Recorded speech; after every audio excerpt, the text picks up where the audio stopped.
The Greenbrier Valley brand had been around for quite some time, and they were some of the best selling and best known brands in the state of West Virginia. And when I saw the company shut down, I was really sad to see those brands disappear and see those jobs leave the area. So at that time I just decided to step in and see if there was anything I could do about it. I've brewed a little bit of everything at some point in time. So I studied viticulture and enology, went overseas when I was at WVU, and so that's basically winemaking. And then had been making hard cider since I was about 12 years old. Kind of grew up doing it, was passed down generationally.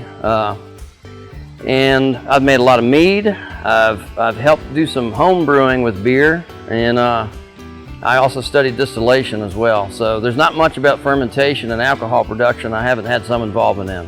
I didn't want to reinvent the wheel when I restarted this brewery, and I knew that there was a capable and qualified staff that was already here. You know, the company that existed before I took it over, they never really had a sales or quality issue.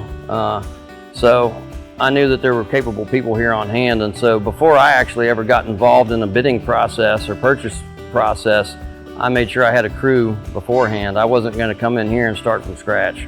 Hawk Knob Hard Cider, we have Will Goodmanson is my head cider maker. Well, he used to be the head brewer of this company several years ago. In addition to that, we had Dave Barron, who was part of Big Draft Brewing down in White Sulphur. If people aren't aware, that company unfortunately also closed, and Dave Barron is an intricate part of our crew as well. So right now, the four main beers that we're producing right now are Devillands IPA, Wild Trail Pale Ale, Mothman Black IPA, and Braxy Blonde. So those are the four beers that we're producing at large scale production for distribution. The company in the past had multiple other brands that were sent out through distribution, but we're kind of focusing on those four core flagship beers for the time being until we've resupplied the market. Now that said, what we have here at this brewery is a completely independent small batch brewing system where we have all kinds of varieties, where we're able to supply all kinds of varieties for the tap room. So any given day you come in here, there may be a new beer there. And we have, I'd say, 6 different small batch beers available right now.